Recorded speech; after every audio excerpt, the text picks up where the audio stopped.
Hello, and welcome to the very first episode of That Was the Way, the Mandalorian Aftershow.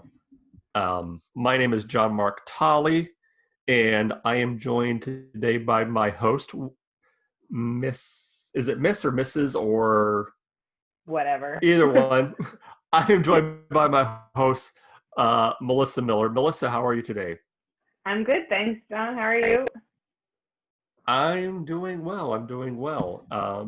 This is episode one of our after show for season 2 of The Mandalorian. Just something I've been kind of thinking of doing here for a while. And this is going to be kind of a pre-show to the after show, I guess you could say. I'm going to give our thoughts on season 1 and just a few things kind of go over as we look forward to season 2 of The Mandalorian. And let's start off first by just giving our overall thoughts on season 1. And so, Melissa, why don't you just take it from here and overall thoughts on the first season? Overall thoughts. I just watched it all in one day last weekend, and that was my second viewing. I watched it as it came out, last year, and I almost always like things better on the second viewing. I think my first viewing, I have way too much anticipation about, am I going to love it? Am I going to love it? So it was really nice to watch it with a little bit more relaxed. I've seen it through once, watch it again, and really get to think about. I like episodic Star Wars. To me, that's a really interesting way of experiencing the universe. I realized I haven't watched a Star Wars TV show since Ewoks and Droids in the 1980s. So wow.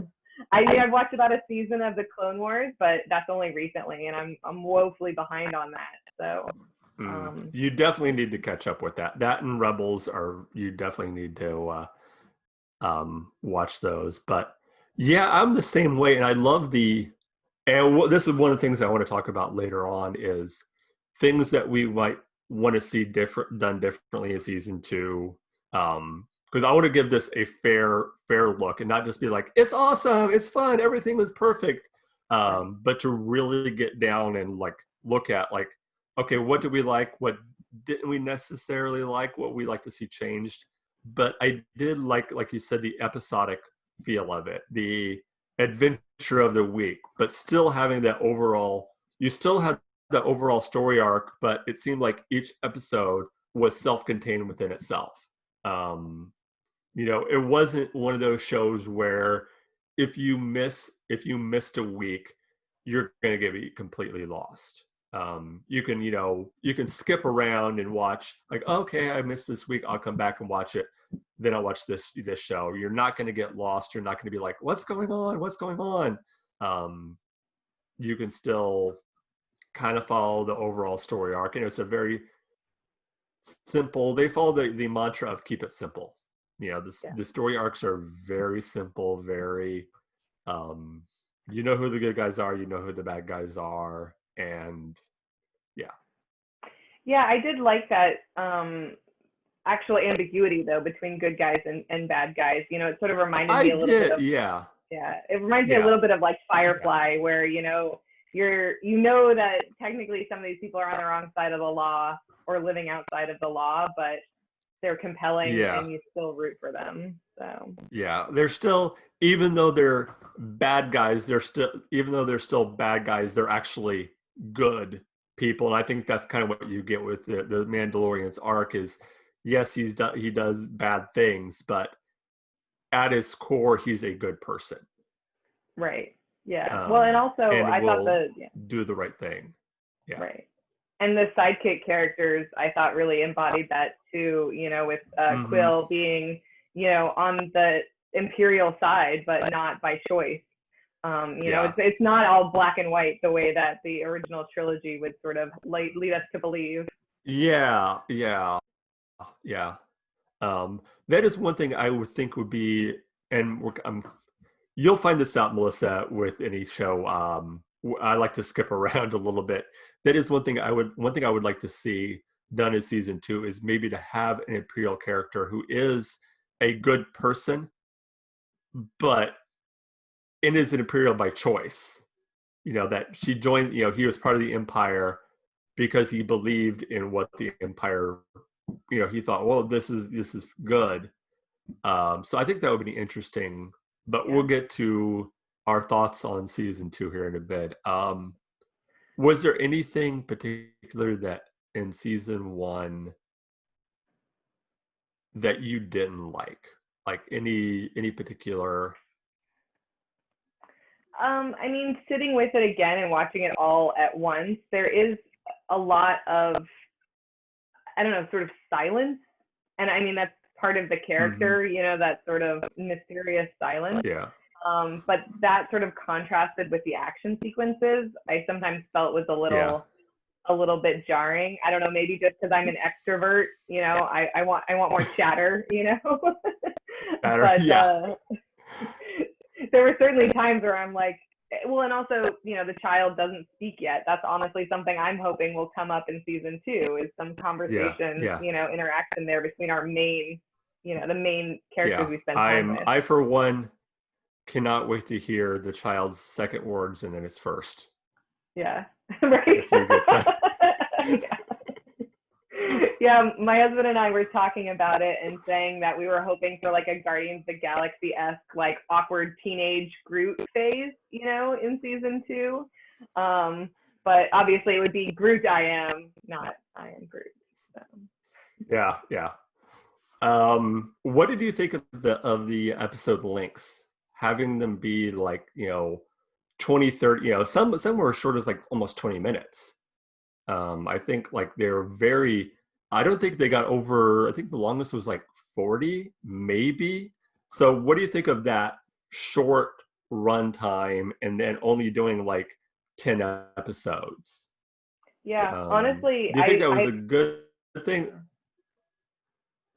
Do you think that was a good thing, or would you like season? Oh, sorry. I'm sorry. No, I think for season 1, it was a good thing because to me, season 1 was almost just like Jon Favreau's proof of concept, like, will people watch this? Will critics like it? So don't drag it out. You don't need the fluff. If you've got 25 minutes of a screenplay, show me that. So I had forgotten though that it was that way. So we sat down for like 8 hours of viewing and then it only took like 4.5. So yeah. And I think also, and part of it could be because they put so much money into each episode. I mean, each episode was like cinema quality, special effects. So they're putting like millions of dollars into that. They're putting the equivalent of a major motion picture into every movie. And, funding, it could have come down to funding. Like, yeah, we could do an hour long episode, but then you would have, so they had to pick and choose what, quality over quantity, and they decided to choose quality, which I think overall was a good choice. Go with quality. I'd rather see quality. I like that idea though. It was like someone telling Jon Favreau, like, oh, you want to open the episode with like an action sequence in space? Your whole episode can only be 25 minutes then. So, you sacrifice 15 minutes of screen time for that cool 15-second, action sequence instead. So yeah. If it's true, I think he made the right choice. I do too. Well, like we're talking, so now that we're talking, let's kind of go a little bit of episode by episode. We won't hit all the episodes, but I think this show was Easter egg heavy. This show is definitely geared towards hardcore fans, and there was a lot of nods to Star Wars that had come before. And one of the things that we've talked about on our other show, War of the Stars, for those of you who do not know, is we've talked about this idea of oversaturation with fan service. And how do you think that this show did with that? Do you think they skirted that line pretty good of not oversaturating it, and but at the same time giving us enough nods that you can be like, oh, I understand that. Oh yeah, I get that. I get that. I get that. Yeah. Yeah, because you're right. It is a fine line. And as a, avid fan myself, I'm the first to be like, oh, that's great. Oh, that's too much, sort of reacting to things.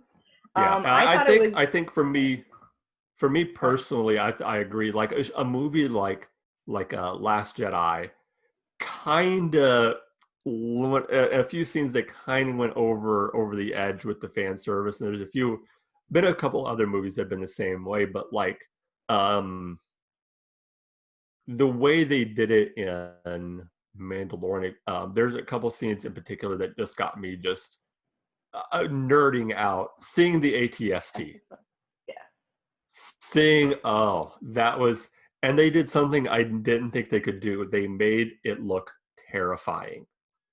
Right. They made that thing just look, and to me it wasn't just how they made it look, it was the Mandalorian and Kara talking about it afterwards that kind of added to that. When they're talking to the village and they're like, you have to leave. No, you don't understand. This thing is going to wipe all of you out. Right. We're looking at it as original series fans. You're like, the chicken walkers? Yeah. The things that, yeah. But then you hear them talking about it, and Kara saying, that wiped out an entire platoon. One of those things wiped out an entire platoon. And the Mandalorian, who's this tough bounty hunter, not afraid of anything, saying, no, you got to leave. We have to get out of here. Yeah. And then of course giving it the red glowing eyes, and coming through, it's just like, oh, that is terrifying. That is. Yeah. What about for you? Was there any particular scenes that were just like, oh, yeah. Yes. Yeah, actually, I think my favorite of them all might be that a droid was now running the Mos Eisley Cantina. That was hilarious. Yes. I just after, because I remember being a little kid and watching New Hope and being like, droids aren't even allowed in the bar. Like, what is this? And now, a droid is the bartender, and there's droids there, and I was just like, yeah, show them. What would have been hilarious if it was a droids only bar, and the Mandalorian walks in, the droid says, hey, your guy's not allowed in here. Yeah, you're human. Yeah, seeing, I forget his name now, the young bounty hunter in Han Solo's seat, with his feet up on the table or whatever. Yeah. I was like, they want me to like him, I think, but it was but he could have been in any other seat in that bar too, which just sort of, I wonder what they wanted me to believe about him based on that. Yeah, so. I think that was the idea. They were like, oh yeah, you can trust this guy. He's in Han Solo's seat. Right. Unfortunately, spoilers. Yeah. Right. By the way, this episode will be spoiler heavy. So if you have not seen season 1 of Mandalorian, first of all, what is wrong with you? Right. Why are you listening to the show? Right. Go watch it 4.5 hours from now. Listen to this. So. That's right. Yeah. But yeah. For me,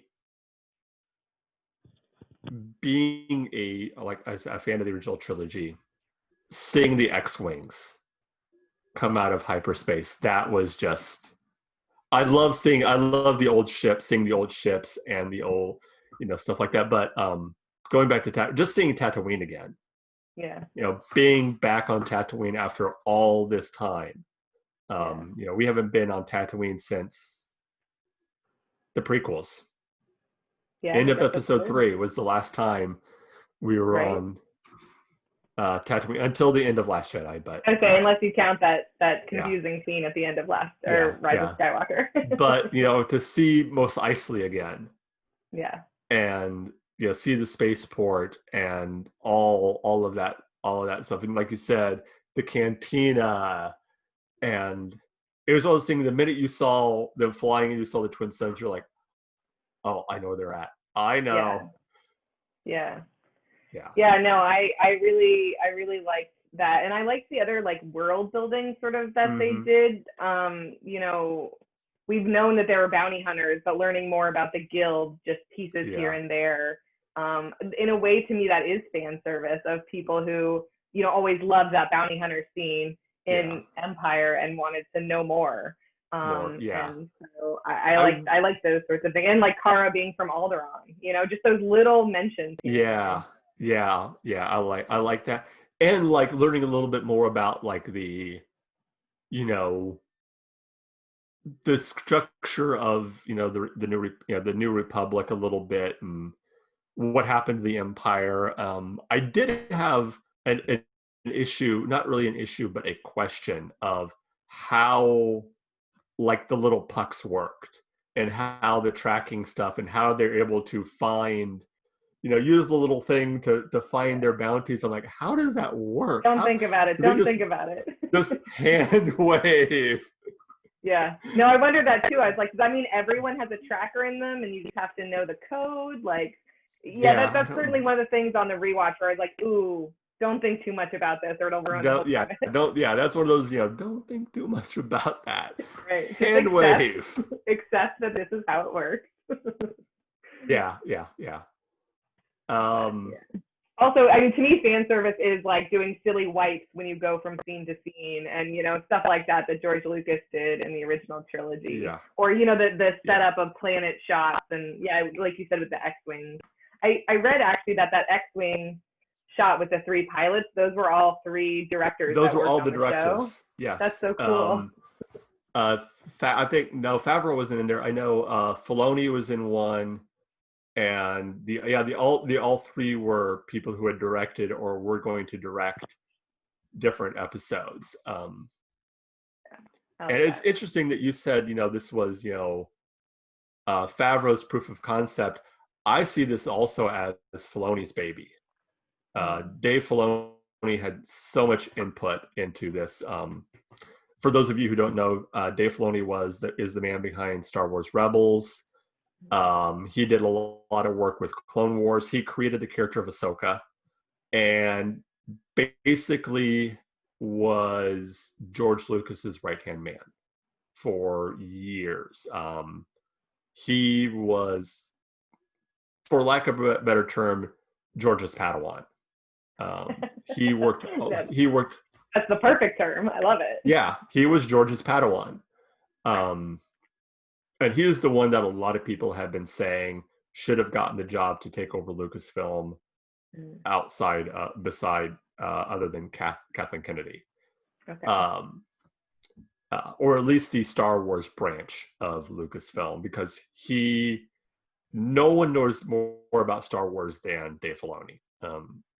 I mean, he worked alongside the master himself for years, so that's great to know. I didn't realize that historical sort of aspect of it. So. Dave was the one who, like, he'd be the one when they were, you know, filming a scene, be like, no, the stormtroopers will be carrying these type of weapons now. No, this will be happening there. He was the one that made sure everything looked perfect and everything looked, you know, canon. So the way that some shows have like a show Bible, he is the show Bible. He is the Star Wars Bible. Okay. The living, breathing Star Wars Bible. Yeah. So. Yeah. But yeah, I mean, in terms of fan service, I really felt like they did a very good level of it, where it wasn't overly done the way that there was sort of, in my opinion, in Force Awakens, that could actually like turn off new fans.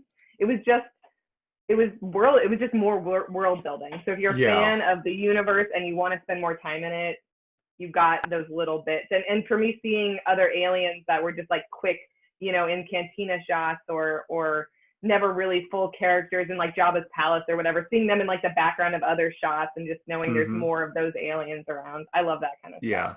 Yeah. I love like the what? The Deveronian. Oh, yeah. I love that episode. That was as close to Star Wars has gotten to almost a straight out thriller. Like that last scene where he's going through the dark. That was almost borderline horror movie. And then that was just so. But then finding out that they all were alive, they all got what they deserved. Right. Yeah. But I love the world building and the character building, finding out about like the Mandalorians themselves and the code and the creeds and tying it back to the Clone Wars, tying the Mandalorians, how he came up and that he wasn't born a Mandalorian. Right. That he's a foundling and was raised in it, and that whole thing. So that's one thing I'm looking forward to in season 2 is getting more into that mythology, the Mandalorian mythology, and finding out about all of that. And yeah. So yeah, I didn't realize there was basis for that all in the Clone Wars. I'm, like I said, woefully behind. Need to just spend a week and watch it all. Definitely watch the Clone Wars, especially because they have several episodes that deal with Mandalore and the Mandalorians.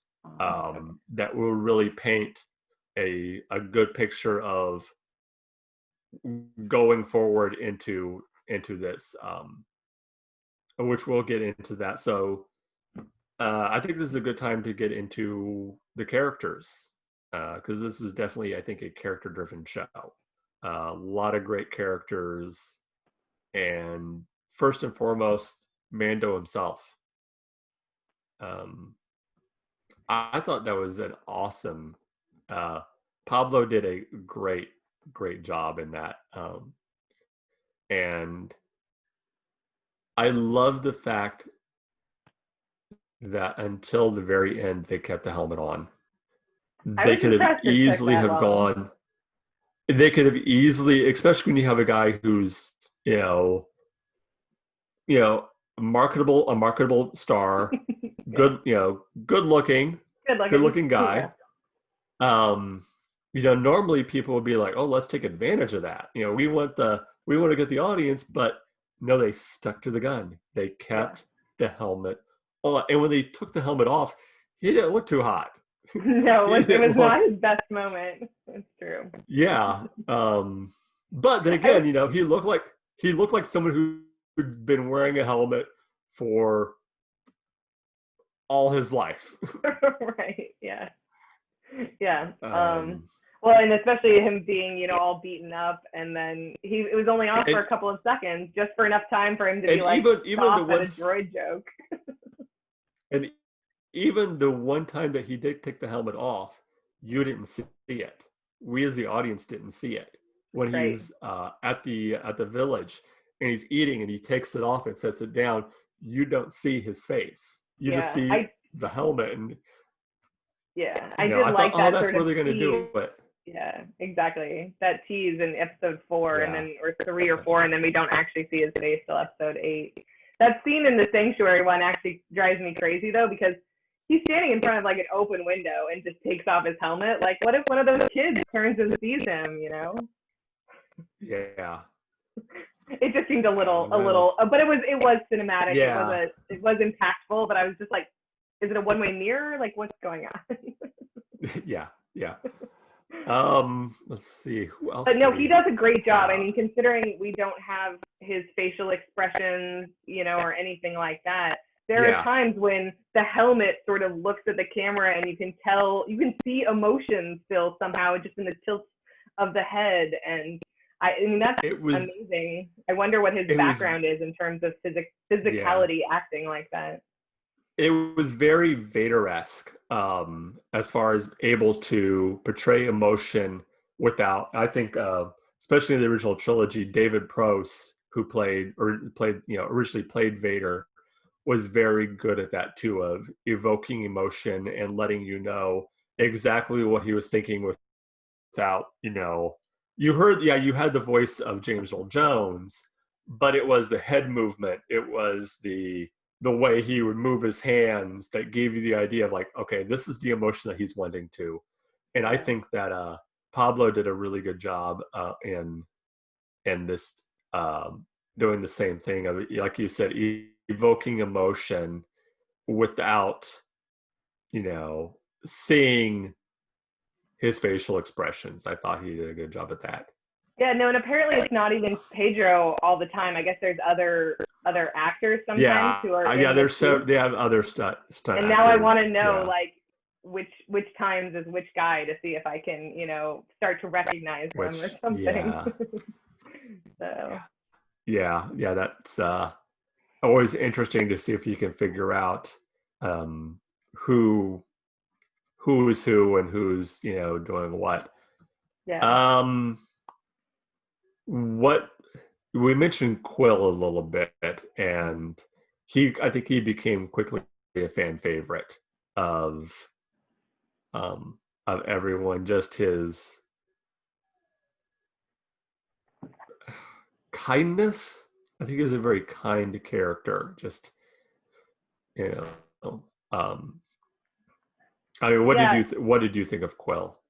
Yeah, well, I mean, I love the catchphrase. If nothing else, I'm trying to work "I have spoken" into my repertoire. But I joke with some of my friends that I want to do that sometime when I'm having an argument with my wife. Just say, right. And it was like, "I have spoken." Yeah. And then they're like, "Yeah, that probably is not gonna work." Yeah. No, I don't think. Yeah, no, I found him a really interesting character. Again, it sort of reminds me of, what I go back to as like Firefly, that sort of space western, and I know Star Wars sort of still did it first, but that idea of someone who's off the grid and self-sustaining and just kind of wants to be left in peace. I think a lot of us can sort of identify with those sorts of ideals, and then his arc throughout the series through season 1 is pretty incredible in terms of being someone, him and the Mandalorian, trust each other and help each other, and it's brutal when he dies. So. That was just, and the fact that you don't actually see the death on screen. That you see it afterward. You see the body lying there as the speeders are going off was just and of course my one of my new favorite droids, the IG-11. That when they turn him into they just the first time you see it when he keeps wanting to self-destruct himself was just that's just that's such a funny sequence of him being like, stop, you can still be useful, stop trying to blow yourself up. And you know who did the voice for him, don't you? It's Taika Waititi. Yes I love it. And it was just classic. But then Quill turning him into a nanny droid was just I had sort of forgotten, because when he showed up in the first episode on my rewatch, I'm like, I swear he's only around at the end. I'd kind of forgotten that he's at the very beginning and the very end, and such different droids. In that first battle sequence, you're just like, wow, this is amazing. Look at how many joints and how many people he can kill, and he's amazing. And then the nurse droid thing is just, oh my god, it's so wonderful. Well, and like again, for I think both of us probably grew up with the original trilogy, so we remember, like you said, we remember the bounty hunter scene on the Star Destroyer. You remember saying IG-88, and but we never saw him in action. So now to see an IG droid, the same type of droid in action, to see like, oh crap, this thing is they are made for this. That is true. And of course, that, like you said, when you see him come up and take care of those scout troopers, and which we'll get to that, but he reminds me a lot of Baymax. Have you seen Big Hero 6? Yes. Yeah, I got real Baymax vibes, and I love it so much. I want a nurse droid to take care of me now. You and IG-11, yes. Yeah. And of course, the other kind of main character that kind of joins this motley crew is Cara Dune, and her story arc and her like you said, finding out that she was from Alderaan, that she's Alderanian, and um, you know how she's basically left high and dry by the Republic. Once everything ended, the war ended, it was, and I wonder how many times that has happened in history where you have this need for soldiers and need for people to fight for freedom, and then once freedom is won, they're like, okay, we don't need you anymore. And you have these people that are trained to do one thing and one thing only. She was probably trained from the time she was a child to do one thing. Right. And then now that the war's over, they think the war's over. Well, we don't need your services anymore. Well, what's a person to do that is trained, specially trained to do one thing and one thing only? Right. And that's what she did. She went over and did the one thing she knew how to do, which was fight. Right. No, that I like having such a strong, physically and just in general fleshed out character, a female character.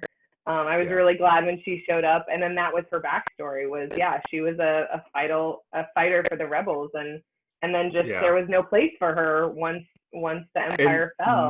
Not just a fighter, not just a soldier. She was a special forces. So she wasn't just your run of the mill. She was the best of the best. So to have that, and but to see, to finally, she gets to the point where she thinks she's finally fighting for something she can believe in, and for a cause.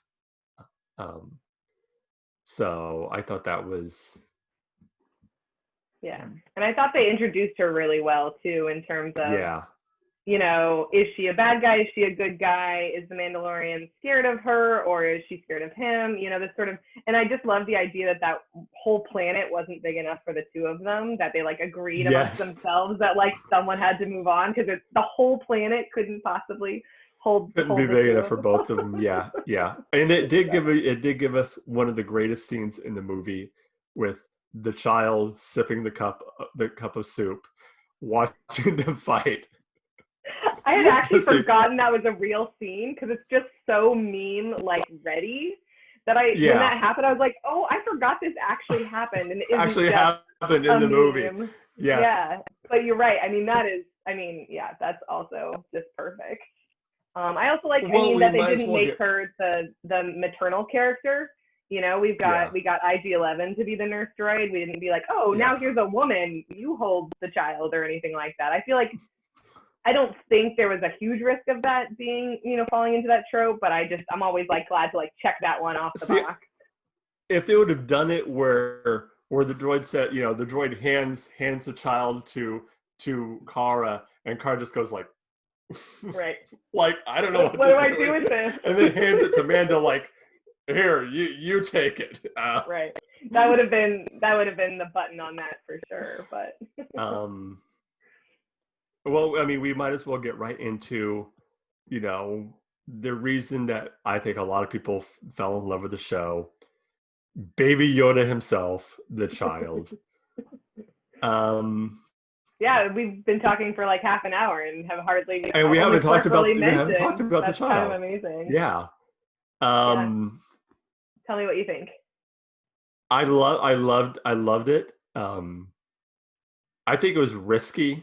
It was a risky move to take, to bring something like that in, because you risk it becoming. And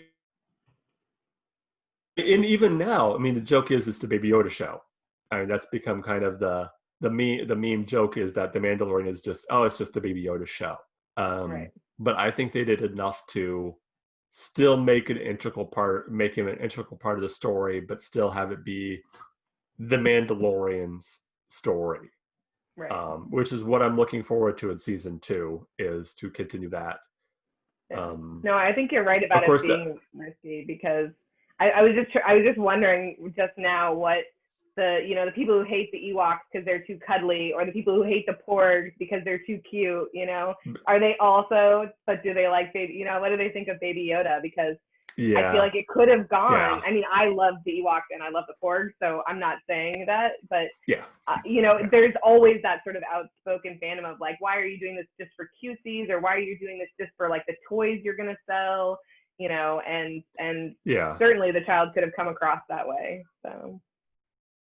Yeah, I mean, I think there definitely was a aspect of marketability to it. I think that was. I mean, it's a business. Yeah. And I think they're also trying to tap into that nostalgia vibe. Because I mean, we all thought the same thing the first thing we saw. We're like, it's Yoda. It's Yoda. Which that was still. And you're like, wait, which movies are these between? No, okay, it's not actually Yoda. Like, yeah. Well, and I watched the first episode, I think a couple weeks late. So I'd already heard the explosion of Baby Yoda is a thing. That's all I'd heard, but that had been spoiled. That Baby Yoda was a thing. I didn't know it was a different character or what exactly.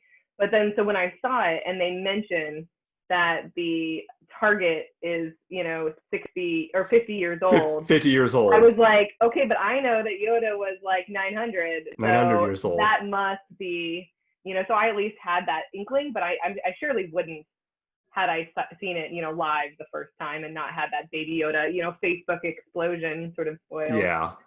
Yeah. I mean, we can get into kind of a little bit of theories now. One of the theories that I heard is that it is a clone. Because that's a thing that happens in this universe. Well, one of the things that kind of makes people think that is the doctor who, when he brings it back to when he gets a child and first brings it back, the doctor who is working on it, his patch is that he's wearing is actually from the Camino clone facility. He's wearing a patch from the Camino clone facility. I didn't never notice that. Okay. It's one thing you have to really look at it. But yes, the doctor, the guy with the glasses, he is where the patch that he's wearing on his uniform is a Camino cloner.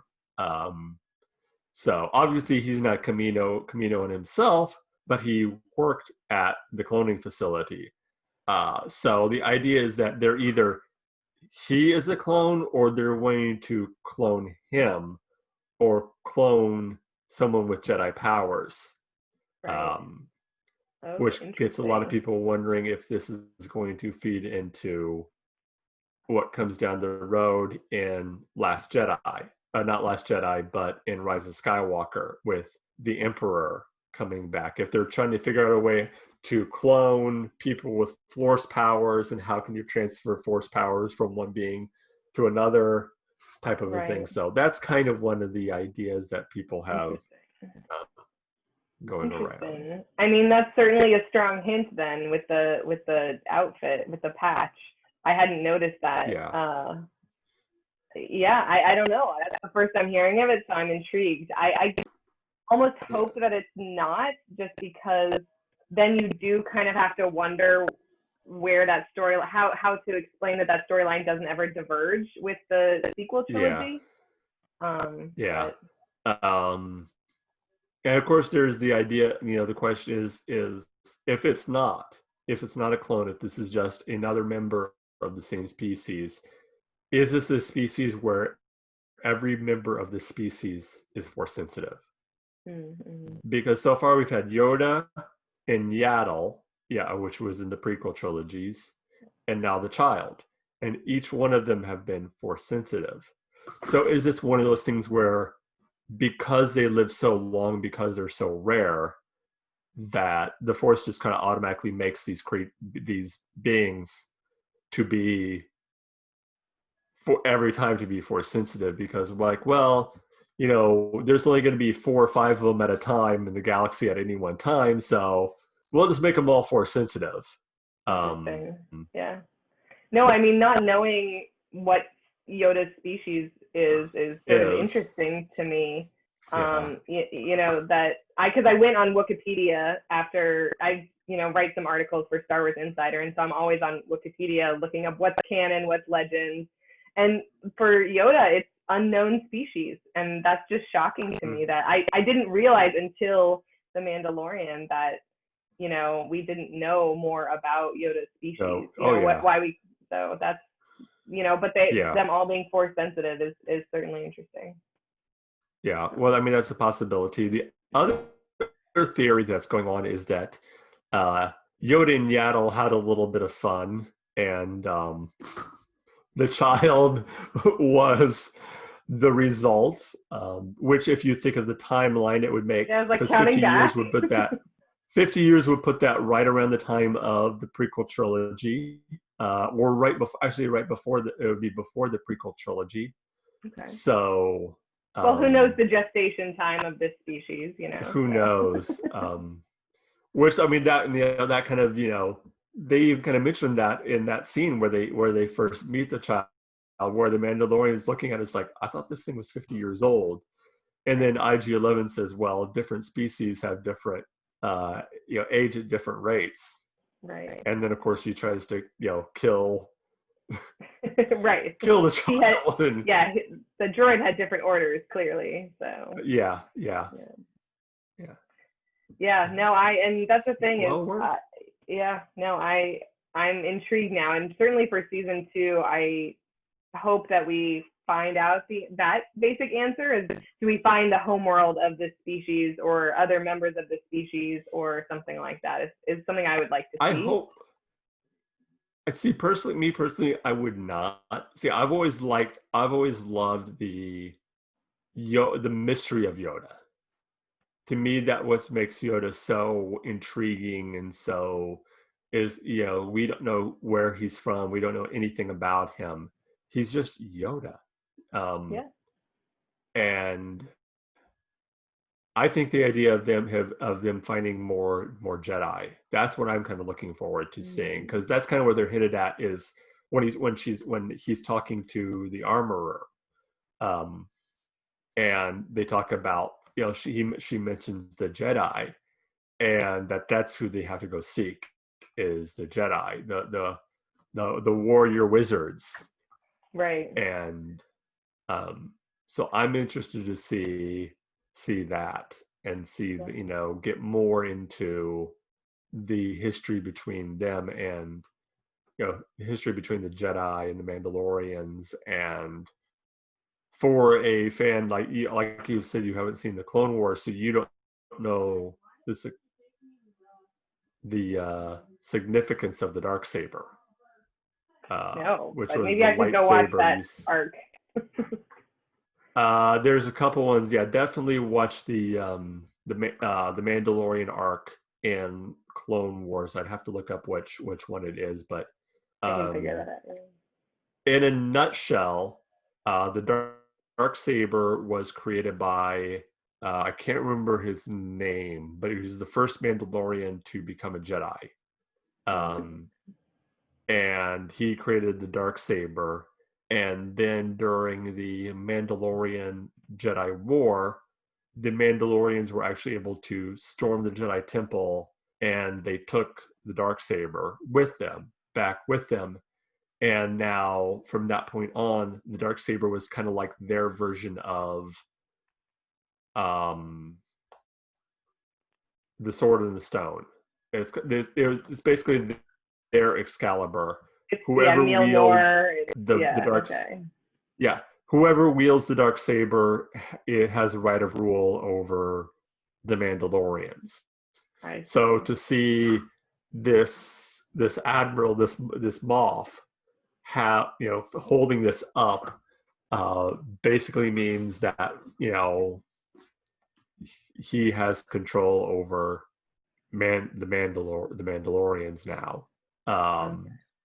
So it's going to be interesting to see, like, how did he get it? How, what happened to get it? There's just so many questions to be answered. Well, and I feel like they can really do what they want in terms of the episodes too, because they could just have bad guys from his past keep coming out of the woodwork. They could have, Yeah. good guys from his past, or, friends from his past, harbor him, kind of whenever the writers need anything, because he's got such a mysterious past, you can just kind of Yeah. pull from what you need, and I feel like it's believable.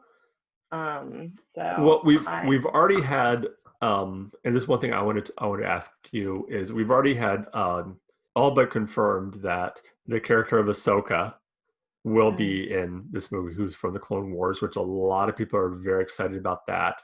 right. There's rumors that there's a couple of characters from the show Rebels that will be in it.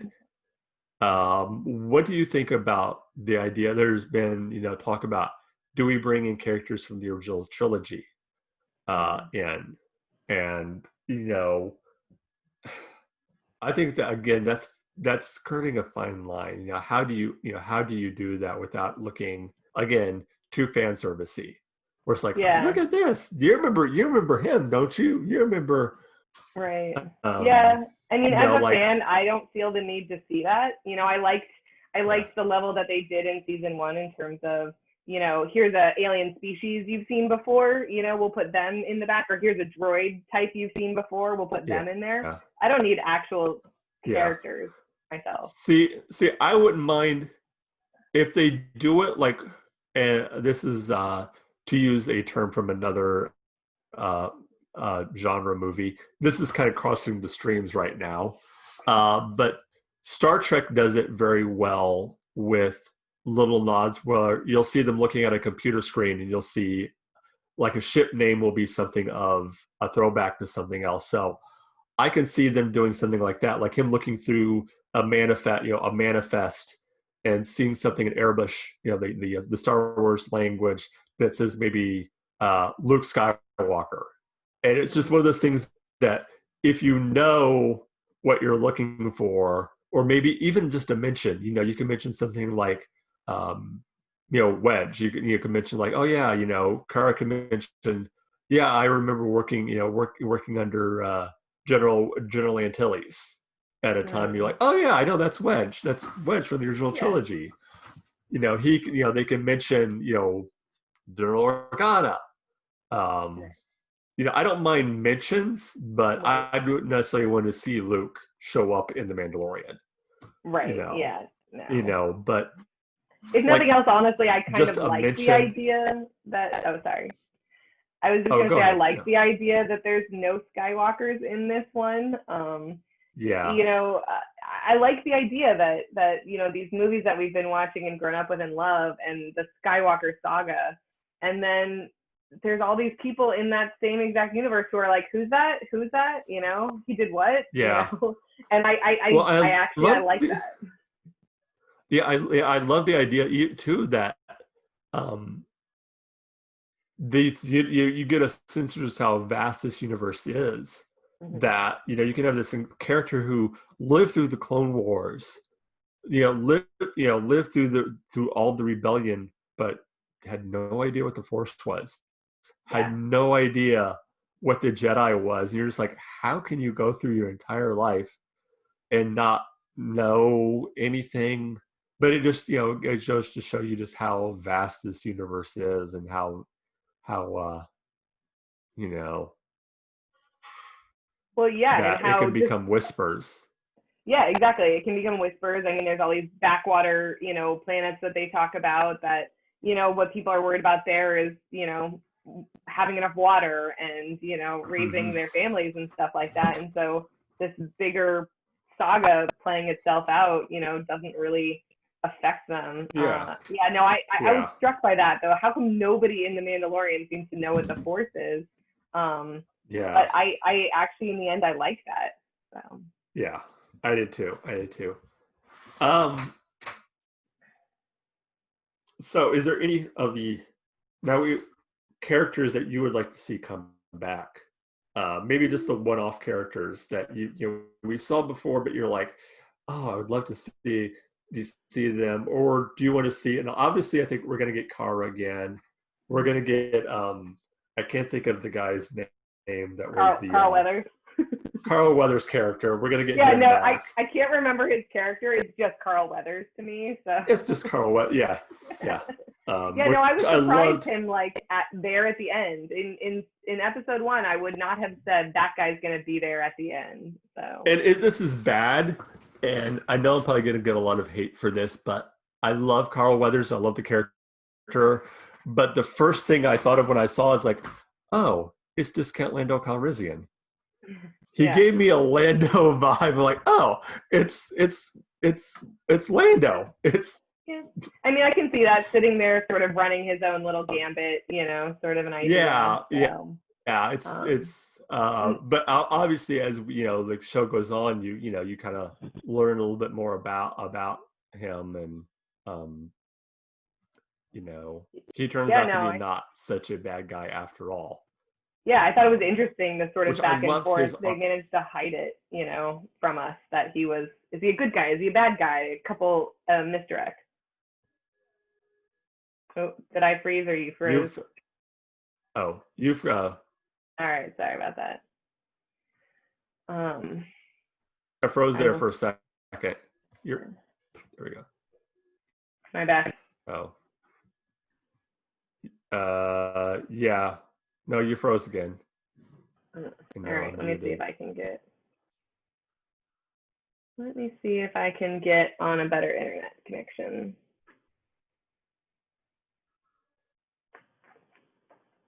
I'll be back in a second. All right. And we will take a pause here for station identification. There you go. Can you see me or hear me? I can. Okay. I'm going to try to get myself on a stronger internet connection so that maybe that won't happen. It might. And we will be right back. So we hope you're all enjoying this after show. We're sorry for the technical difficulties. And next week we will be joined by, hopefully, by our third host, Mr. Brian Miller, Star Wars Canon Podcast. So, hopefully he will be able to join us as we get into the first episode of season 2. But we're still talking about season 1 and looking back and looking ahead to season 2. Nice. Thanks for covering. We were just talking about. Yeah, sorry. No, that's we were good. just talking. We were talking about the Carl. We're talking about Carl Weathers' character and his kind of turn to the good side. To the light side, if you will. And I really enjoyed how that happened and how he goes from, only thinking of one thing and then realizing that, there's more to it than just, that you could tell that there was something very special and distinct happen, which goes back to not just the force power, but the emotional power that the child has over people. That he changed the Mandalorian. The Mandalorian, was just in it for the money, but then he runs into the child, and then suddenly he realizes that there's more to life than just this. And he has something that he cares for and cares about and wants to take care of and do the right thing. Yeah. And the same thing with Kara. It seems like anybody that it's almost like the child is able to find the real heart of the person and bring out that that true heart. You see it with Kara, you saw it with the Mandalorian, you saw it with Carl Weathers' character. You see it with Quill, IG-11. Yeah, I mean, even the doctor whose name I never learned, is supposed to kill him. He says, that they'd be dead already if it wasn't for me, so. Yeah. There is something there. There's something to that. I like it. So. That's one character that I'm looking forward to getting back to, because I think that's a character that has a lot more depth, potential for a lot more depth and a lot more nuance, to find more about. Right. Yeah, that's the spin-off of the spin-off here, in terms of what was he doing? And, if we're going to do a spin-off, I want Ming-Na's character, I think Fennec or whatever. If we're going to do a spin-off of season 1, that's the one that I want. I want her prequel. Yeah. I love the fact that the character that we thought was going to be the big baddie throughout it all, the director, whoever he was, the villain throughout it, that he's going, turns out not to be, which is really a Star Wars thing to do, that the character you think is the big baddie is like, oh, there's someone else that he answers to. They did it with Return of the Jedi, when you find out Vader has the scene of the Emperor is not as forgiving as I am, and as a little kid you're going, wait a minute, there's someone that scares Vader. There's someone that's worse than. And this is kind of the same thing, where you find out this Moff, and then he gets killed. The guy you think is the big baddie gets killed by the real big baddie, and you're just like, oh, okay, this guy is for real. Yeah. I have a question for you. Did the Clone Wars show the Force having healing powers in that show? Because to me, that was sort of new in The Rise of Skywalker. The closest you get, and people have mentioned it, is there is a scene in the original Star Wars when Luke is knocked out and Obi-Wan kind of puts his hand, after he's been attacked by the Sand People, Obi-Wan kind of puts his hand on his temples and sits there for. A lot of people have pointed out that to be possibly the first place that we see force healing used, but to this extent, I think it was used some in Rebels. I'd have to go back and watch Rebels again. I think it was in the last few seasons of Rebels. Because to me, that was one of my complaints about The Rise of Skywalker, was wait, the Force can do this? And, them introducing it with a snake or whatever, I was like, oh, well, clearly we need this device later in the movie, so that's why you're introducing it now. But then I went and looked at the dates that the movie came out and the dates that the episode came out, and it actually happens first in The Mandalorian. I just wasn't up to date on my episodes yet. And they try to do it. They try to, the child tries to use his healing powers as early as episode 2. Early and then on, and then he kicks him away or something. Well, let's talk about the humor in The Mandalorian, how they did the humor, which again, I think to me it was classic Star Wars humor. Not too over the top. It was there's so many scenes that literally made me snore. The Mandalorian trying to ride the blurgs and keep getting kicked off, and the idea that this there's something he couldn't do, and then of course Quill digging at the ego of his well, didn't your ancestors ride these one creatures all the time? What are you doing? You can do this. And Amanda's being like, fine, I'll do it. I mean, there's the obvious sort of scene of the guys with the speeder bikes, just kind of killing time at their post or whatever. I love the idea of seeing what troopers do in their spare time, and as a fan of some of the old Star Wars comics, there was a comic series called Tag and Bank, which you haven't seen. It's great, and it was basically the same thing. There are these two stormtroopers that get into all these crazy, they're complete inept troopers, but the whole storylines is that they're at each one of the major battles, and it's something that they do that screws everything up for the Empire. So they're flying the TIE fighters with Vader. They are the ones that don't shoot that. And it's every little thing they do just messes up completely. And that was kind of the that's great. Imagine being the TIE fighter pilot that runs into Vader, right? Runs into Vader. But I Oh, love that's the great. idea of them taking the target practice and doing doing the classic meme of they can't hit Right, anything. They're exactly. just point blank range and they're still missing. Yeah, Um, yeah, yeah. No, I like that little sequence because to me that is sort of classic Star Wars. Just those little sort of human moments when you're standing around bored on a long work assignment, or yeah, the little humor. Poe, I feel like Poe got a lot of the humor in the sequel trilogy. Just those sort of moments of just being like, this is weird, right? yeah, Yeah, I'll just point out this is weird, and then we'll go about our scene. But yeah, yeah. Um, what did you think about um, some of the special, like some of the bigger special guests, like who was the comedian that they brought in? I cannot remember. He was in the heist one oh, where they're yeah, I know who you're talking about. I had to look up a Bill lot of those Burr. games. Okay, It yeah. was Bill Burr.